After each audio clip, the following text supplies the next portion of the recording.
പൊട്ടിത്തെറി ഒഴിവാക്കാൻ വീണ്ടും ജംബോ പട്ടികയുമായി കെ.പി.സി.സി സെക്രട്ടറിമാരുടെ എണ്ണം 100 കവിയും. കരട് പട്ടിക എ.ഐ.സി.സിക്ക് കൈമാറി. അതേസമയം ഡി.സി.സി അധ്യക്ഷ പദവിയിൽ തുടരാനാകില്ലെന്ന നിലപാട് കടുപ്പിച്ച എൻ ശക്തൻ തന്നെ ഒഴിവാക്കിയില്ലെങ്കിൽ രാജിവെക്കുമെന്ന നേതൃത്വത്തെ അറിയിച്ചു.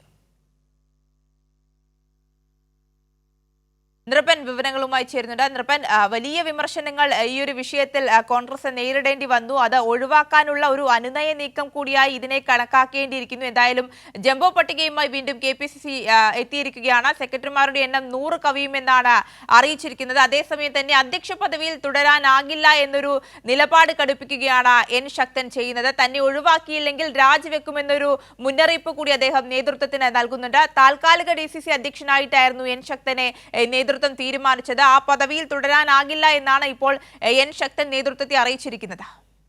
തീർച്ചയായും ആര്യ, കെ.പി.സി.സിയുടെ ജനറൽ സെക്രട്ടറിമാരും വൈസ് പ്രസിഡന്റും ട്രഷററുമാണ് പ്രഖ്യാപിച്ചത്. അപ്പോൾ തന്നെ 76 പേരുടെ പട്ടികയാണ് ആദ്യഘട്ടത്തിൽ പ്രഖ്യാപിച്ചത്. ഇനി കെ.പി.സി.സി സെക്രട്ടറിമാരുടെ പട്ടികയാണ്. അത് 100 കവിയും, അത് ജംബോ പട്ടിക തന്നെ എന്ന വിശദാംശങ്ങളാണ് പുറത്തു വരുന്നത്. എ.ഐ.സി.സിക്ക് കരട് പട്ടിക കൈമാറിക്കഴിഞ്ഞു. ഈ കരട് പട്ടിക തയ്യാറാക്കുമ്പോൾ നിലവിൽ പ്രഖ്യാപിച്ച കെ.പി.സി.സി ജനറൽ സെക്രട്ടറിമാരുടെ പട്ടികയുമായി ബന്ധപ്പെട്ട തർക്കങ്ങൾ നിലനിന്നിരുന്നു. അതുകൊണ്ട് പരമാവധി ആൾക്കാരെ ഇതിനകത്ത് ഉൾപ്പെടുത്തേണ്ടി വരും എന്ന തരത്തിലുള്ള നിഗമനത്തിൽ നേരത്തെ എത്തിയിരുന്നു. ഇതിൻ്റെ കൂടി അടിസ്ഥാനത്തിലാണ് പട്ടിക 100 കവിയും എന്ന വിവരങ്ങൾ പുറത്തു വരുന്നത്. 2 ദിവസത്തിനുള്ളിൽ തന്നെ കെ.പി.സി.സി സെക്രട്ടറിമാരുടെ പട്ടിക പ്രഖ്യാപനമുണ്ടാകും. അതോടുകൂടി കെ.പി.സി.സി എക്സിക്യൂട്ടീവ് കൂടി വരുമ്പോൾ വലിയ തരത്തിലുള്ള ജംബോ പട്ടികയായി സർവ്വകാല റെക്കോർഡിലേക്ക് കെ.പി.സി.സി ഭാരവാഹി പട്ടിക മാറും എന്ന് തന്നെയാണ് പുറത്തു വരുന്ന സൂചനകൾ. കെ.പി.സി.സി ആസ്ഥാനത്തെ ഇരുന്ന് യോഗം ചേരാൻ കഴിയാത്ത അവസ്ഥയിലേക്ക് വലിയ ഒരു പട്ടികയായി നേതൃനിര മാറാനുള്ള സാധ്യത തന്നെയാണ് പുറത്തു വരുന്ന സൂചനകളിൽ നിന്ന് വ്യക്തമാകുന്നത്. മറ്റൊരു പ്രധാനപ്പെട്ട കാര്യം ആര്യ, അത് തിരുവനന്തപുരം ഡി.സി.സി അധ്യക്ഷനുമായി ബന്ധപ്പെട്ട വിഷയമാണ്. അത് തിരുവനന്തപുരത്ത്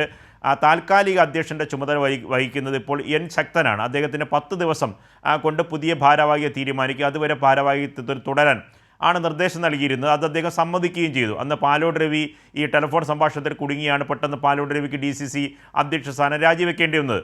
അതിനുശേഷം ശക്തനെ 10 ദിവസത്തിനകത്ത് പുതിയ അധ്യക്ഷനെ തീരുമാനിക്കുമ്പോൾ മാറാം എന്ന നിർദ്ദേശവും അദ്ദേഹം നൽകിയിരുന്നു. പക്ഷേ ഇപ്പോൾ മാസങ്ങൾ പിന്നിട്ടിട്ടും പുതിയ ഡി.സി.സി അധ്യക്ഷനെ തീരുമാനിക്കാൻ കഴിഞ്ഞില്ല. അത് ഡി.സി.സി അധ്യക്ഷനെ തീരുമാനിക്കാൻ കഴിയാതെ വന്നതിൻ്റെ പ്രധാനപ്പെട്ട കാര്യം തിരുവനന്തപുരത്ത് ചെമ്പഴന്തി അനിലിനെ ഡി.സി.സി അധ്യക്ഷനാക്കണമെന്ന ഉറച്ച നിലപാടിലാണ് ഇപ്പോഴും വി.ഡി. സതീശൻ. മറ്റു നേതാക്കൾ ഇത് അംഗീകരിക്കുന്നില്ല. മറ്റു പല പേരുകൾ ഉയർന്നു വന്നു, അത് വി.ഡി. സതീശൻ അംഗീകരിക്കുന്നുമില്ല.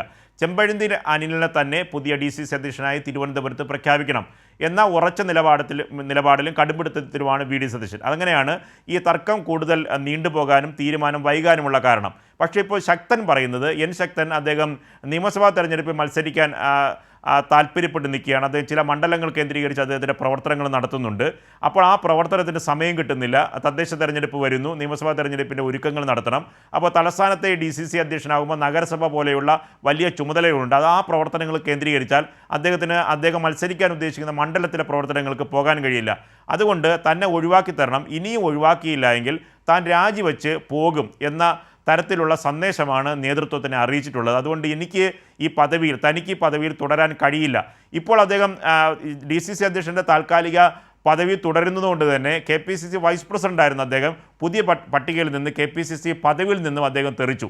അദ്ദേഹത്തിന് മറ്റ് പദവികളൊന്നുമില്ല. അപ്പോൾ ഡി.സി.സി അധ്യക്ഷ പദവിയിൽ കൂടി തുടരുകയാണെങ്കിൽ നിയമസഭാ തെരഞ്ഞെടുപ്പ് മത്സരിക്കാൻ കഴിയില്ല. അവസാന നിമിഷമാണ് താൻ മത്സരിക്കാൻ പോകുന്ന മണ്ഡലത്തിൽ പോയി തെരഞ്ഞെടുപ്പ് പ്രവർത്തനം നടത്തുകയാണെങ്കിൽ സ്വാഭാവികമായും തോൽവിയായിരിക്കും ഫലം. അതുകൊണ്ട് തനിക്ക് സമയം വേണം, അതുകൊണ്ട് തന്നെ ഒഴിവാക്കി തരണം എന്ന് നേതൃത്വത്തെ പ്രധാനപ്പെട്ട നേതാക്കളെല്ലാം അറിയിച്ചിട്ടുണ്ട്.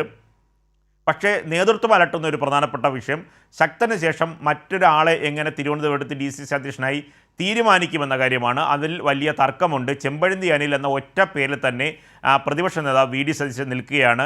തിരുവനന്തപുരത്ത് ഡി.സി.സി അധ്യക്ഷനായി തീരുമാനിക്കുകയാണെങ്കിൽ അത് ചെമ്പഴന്തി അനിൽ തന്നെയാകണം എന്ന ഉറച്ച നിലപാടിൽ വി.ഡി. സതീശൻ നിൽക്കുന്നു. അതുകൊണ്ട് നേതൃത്വത്തിന് ഇപ്പോൾ ശക്തനെ മാറ്റാനുമാകുന്നില്ല. അങ്ങനെ മാറ്റിയാൽ പുതിയ ആളിനെ കൊണ്ടുവരുമ്പോൾ തർക്കമുണ്ടാകും. പക്ഷേ ശക്തൻ രാജിവെക്കുമെന്ന നിലപാടിൽ ഉറച്ചു നിൽക്കുകയും ചെയ്യുന്നു. ആര്യ, തീർച്ചയായും നൃപൻ, മറ്റൊന്ന്, ഈ ജംബോ പട്ടികയുമായി ബന്ധപ്പെട്ട വലിയ വിമർശനങ്ങൾ, വലിയ പ്രതിസന്ധി കോൺഗ്രസ് നേതൃത്വം നേരിടുന്ന ഒരു സമയമായിരുന്നു ഉണ്ടായിരുന്നത്. പ്രത്യക്ഷമായും പരോക്ഷമായും നേതാക്കൾ തന്നെ പ്രതികരണവുമായി രംഗത്തെത്തിയിരുന്നു. വി.ഡി. സതീശൻ അടക്കം ഇതിൽ എതിർപ്പുമായി രംഗത്തെത്തിയിരുന്നു. ഈ ജംബോ പട്ടികയിൽ കെ.സി. വേണുഗോപാലിന്റെ അനുയായികളെ മാത്രം പട്ടികയിൽ ഉൾപ്പെടുത്തിയെന്നുള്ള ഒരു ആരോപണവും ഉയർന്നു വന്നിരുന്നു. സ്വാഭാവികമായും ഇനി കെ.പി.സി.സി സെക്രട്ടറിമാരുടെ എണ്ണം 100 കവിയും എന്നത് ഉറപ്പായ കാര്യമാണ്. കാരണം പട്ടികയിൽ നിന്ന് ഒഴിവാക്കിയ പലരെയും പട്ടികയിൽ ഉൾപ്പെടുത്താനുള്ള ഒരു നീക്കം കൂടി, അതിലൂടെ ഒരു അനുനയ നീക്കം കൂടി നേതൃത്വം മുന്നോട്ട് വെക്കുന്നുണ്ട്.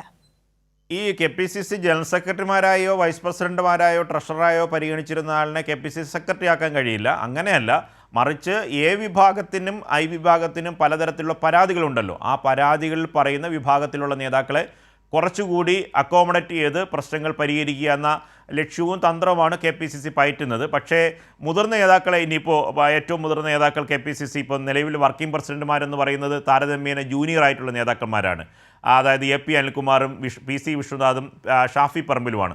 അപ്പോൾ ഇനി മുതിർന്ന നേതാക്കളെ ഒന്നും ഇതിൻ്റെ അകത്ത് താഴെ ഇനി KPCC ജനറൽ സെക്രട്ടറിമാരായി വയ്ക്കാൻ കഴിയില്ല. പിന്നെയുള്ള രാഷ്ട്രീയകാര്യ സമിതി അംഗങ്ങളാണ്. ഇപ്പോൾ രാഷ്ട്രീയകാര്യ സമിതി അംഗങ്ങളൊന്നും ഏറ്റവും ചുരുക്കം പട്ടികയായിരുന്നതാണ്. ഇപ്പോൾ അത് ജംബോയായി രാഷ്ട്രീയകാര്യ സമിതി അംഗങ്ങളുടെ എണ്ണവും വർദ്ധിച്ചു. അതുകൊണ്ട് ഈ പരാതി പറയുന്ന നേതാക്കളെ ഇനി ഉൾപ്പെടുത്താൻ മറ്റ് ഫോറങ്ങളില്ല എന്ന കാര്യം വാസ്തവമാണ്. പക്ഷേ പരമാവധി ഗ്രൂപ്പുകൾ കൂടി ഉള്ള അവരുടെ പ്രാതിനിധ്യവും കൂടി ഉറപ്പിച്ചുകൊണ്ട് ഇപ്പോൾ ഇടഞ്ഞു നിൽക്കുന്ന ഗ്രൂപ്പുകളെ അനുനയിപ്പിക്കാനുള്ള നീക്കമായിരിക്കും KPCC സെക്രട്ടറിമാരുടെ കാര്യത്തിൽ തീരുമാനമുണ്ടാകുക. പക്ഷേ അങ്ങനെയൊക്കെ തീരുമാനിക്കുമ്പോഴും ഇപ്പോഴുള്ള 76 പിന്നെ 100, ഇപ്പോൾ അതിനോടൊപ്പം തന്നെ രാഷ്ട്രീയകാര്യ സമിതിയിലുള്ള ആകെ അംഗങ്ങളുടെ എണ്ണം അങ്ങനെ തന്നെ വലിയൊരു പട്ടികയായി. ഒപ്പമാണ് ഇനി KPCC സെക്രട്ടറിമാരുടെ 100 അംഗ പട്ടിക വരിക. അതിനുശേഷമാണ് എക്സിക്യൂട്ടീവിൻ്റെ പ്രഖ്യാപനം വരിക. അപ്പോഴേക്കും ഈ പട്ടികയുടെ എണ്ണം 300 കടന്ന് 200 കടന്ന് 250 എത്താനുള്ള സാധ്യതയുണ്ട്. അപ്പോൾ അങ്ങനെ ഒരു വലിയ ജംബോ പട്ടികയായി നേതൃത്വം മാറുമ്പോൾ എങ്ങനെയാണ് ഒരു ലീഡർഷിപ്പായി ഇതിനെ ചലിപ്പിക്കാൻ കഴിയുക? തദ്ദേശ തെരഞ്ഞെടുപ്പിലും നിയമസഭാ തെരഞ്ഞെടുപ്പിലും ഒക്കെ തന്നെ നേതാക്കന്മാരുടെ ഫ്ലക്സ് വയ്ക്കാൻ കഴിയുമെന്നുള്ളതല്ലാതെ പ്രവർത്തന രംഗത്തേക്ക് ഇറങ്ങിപ്പോകുന്ന നേതാക്കളുടെ പരിഗണിക്കുന്നില്ല. അങ്ങനെ ചുരുങ്ങിയ ഒരു യഥാർത്ഥപ്പെട്ട കേന്ദ്രീകരിച്ച ഒരു ലീഡർഷിപ്പ് എന്ന തരത്തിലേക്ക് കോൺഗ്രസ് വരുന്നില്ല എന്ന വിമർശനമാണുള്ളത്. ഇത് VD സതീശൻ അടക്കം ഇക്കാര്യത്തിൽ KPCC പുനഃസംഘടനയുമായി ബന്ധപ്പെട്ട് വലിയ വിമർശനമുണ്ട്. K മുരളീധരനുണ്ട്, ഒപ്പം തന്നെ A വിഭാഗത്തിനുണ്ട്, I വിഭാഗത്തിനുണ്ട്, രമേശ് ചെന്നിത്തലയ്ക്കുണ്ട്, ശശി തരൂരിനെ പോലെയുള്ള നേതാക്കളുണ്ട്, ചാണ്ടി ഉമ്മനെ പോലുള്ള നേതാക്കൾ പരസ്യമായി തന്നെ ഇക്കാര്യത്തിൽ വിയോജിപ്പുമായി രംഗത്ത് വന്നതാണ്. അതുകൊണ്ട് വലിയ വിമർശനങ്ങൾക്കിടയിലാണ് ഇനി പട്ടിക കൂടി പ്രഖ്യാപിക്കാൻ പോകുന്നത്. വലിയ തർക്കങ്ങളിലേക്കാണ് വഴിവെക്കുന്നത്. തദ്ദേശ തെരഞ്ഞെടുപ്പിൻ്റെ പടിവാതിക്കൽ എത്തി നിൽക്കെ ഈ നേതാക്കളുടെ ചേരിപ്പോര് പാർട്ടിക്ക് ഗുണം ചെയ്യില്ല എന്ന നിലപാടിലാണ് പലതരത്തിലുള്ള മുതിർന്ന നേതാക്കൾക്കൊപ്പം തന്നെ പാർട്ടി അണികളുടെയും മാനസികാവസ്ഥ അതേ നിലയിലാണ്. ആര്യ. ശരി, നിറപ്പനാണ് വിവരങ്ങൾ നൽകിയത്.